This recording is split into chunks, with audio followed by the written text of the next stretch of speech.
We used to call it Northridge Park, but by the time we were in junior year, nobody called it anything anymore. It had been shut down years earlier. Budget cuts, vandalism, whatever the real reason was. The basketball courts were cracked down the middle. The swings had long since been stripped, and the walking trail disappeared into overgrown brush like the place was trying to erase itself. That's why we liked it. No teachers, no parents, no expectations. Just somewhere to go when everything else felt too loud. There were 3 of us, me, Tyler, and Josh. We didn't plan it that way. It just sorta happened. After school, a few nights a week, we'd meet at the same spot, an old picnic table near what used to be a playground. The wood was splintered and warped, but it held. That was enough. We'd sit there for hours sometimes, talking, not talking. It didn't matter. That place felt separate, like whatever stress followed us out of school didn't quite make it past the rusted entrance sign. Until that night. It started ordinary enough. Early fall, just starting to get dark earlier. I got there first, cutting through the gap in the fence like always. Tyler showed up a few minutes later, hands in his hoodie pocket, already complaining about homework. Josh wasn't there.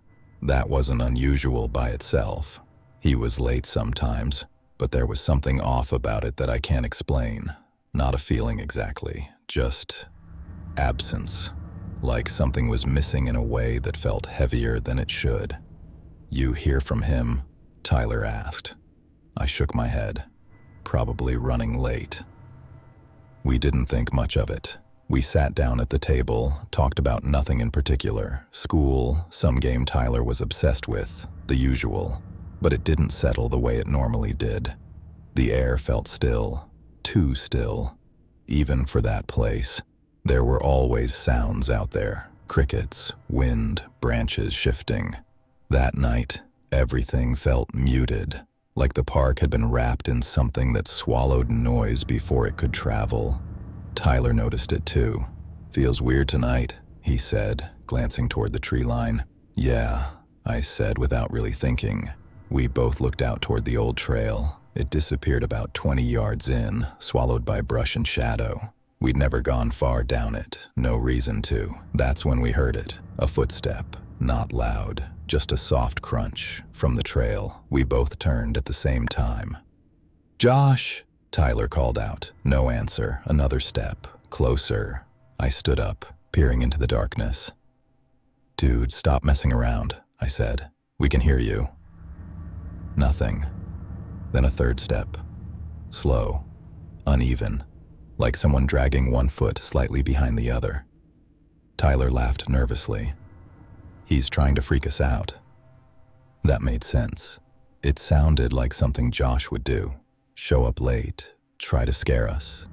So we waited. But he didn't come out of the trees. The steps stopped just inside the darkness where the trail vanished. Then there was a different sound. Not footsteps, something softer. A kind of breath, not close enough to feel, but there, like someone breathing through their mouth. Slow, unsteady. I felt a chill run up my back. "Okay, that's not funny," Tyler said, louder this time. Still nothing. I took a few steps toward the trail, squinting to see past the first row of trees. "Josh, seriously?" Something moved. Not clearly, not in a way I could describe. Just a shift in the darkness, like something had changed position where there shouldn't have been anything to move. I stopped walking. Every instinct told me not to get any closer. Tyler came up beside me. "You see that?" he whispered. "Yeah." We stood there for a few seconds, neither of us moving. Then, from just beyond where we could see, a whisper, not words, just sound, low, breath-like, almost like air being pushed through clenched teeth. It lasted maybe 2 seconds, but it was enough. Tyler stepped back immediately. "Okay, screw that," I nodded. "Yeah." We turned to head back to the table. That's when something hit the metal frame of the old swing set behind us.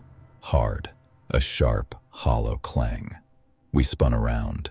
The swing set stood maybe 15 feet away, rusted chains hanging loose where the seats used to be.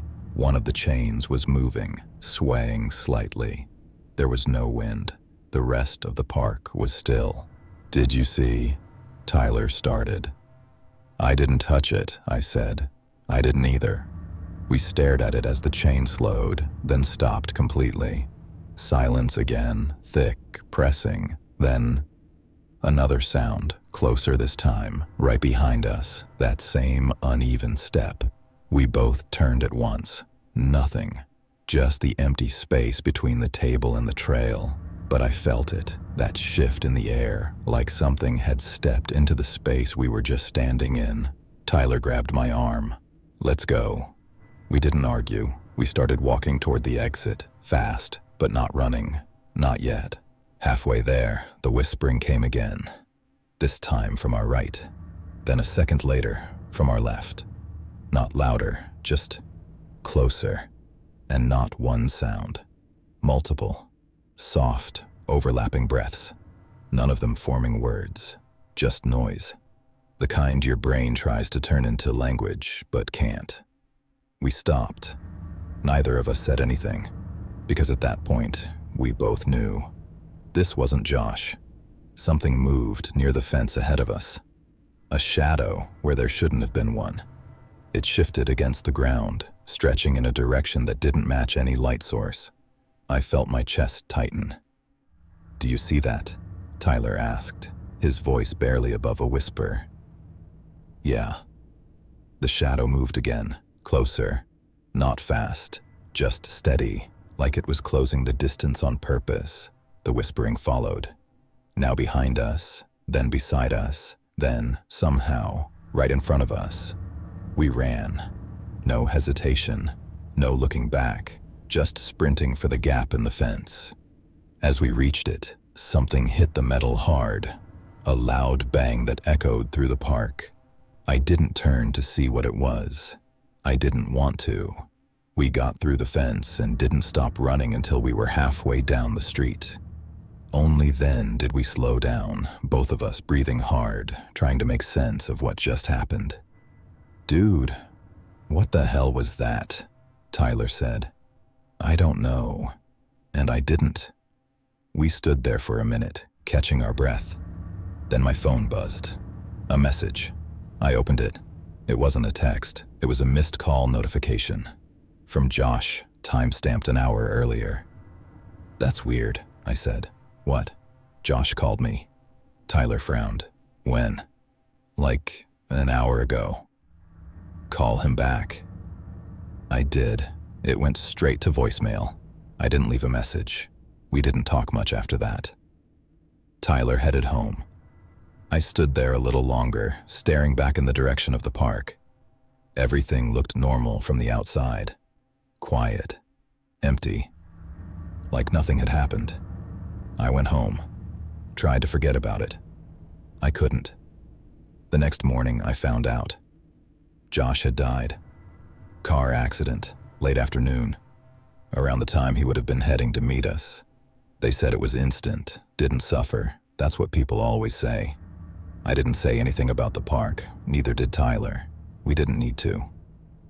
A few days later, I checked my phone again. That missed call from Josh was still there, same time stamp. I opened the details. There was a voicemail attached. I hadn't noticed it before. I played it. It was only a few seconds long. No words, just sound, heavy breathing, uneven, and in the background, a faint dragging step. Then the line cut off. I haven't gone back to that park, neither has Tyler, but sometimes, late at night when everything gets quiet, I think about that trail and how something waited just inside it, not speaking, not calling out, just trying to reach us. Too late.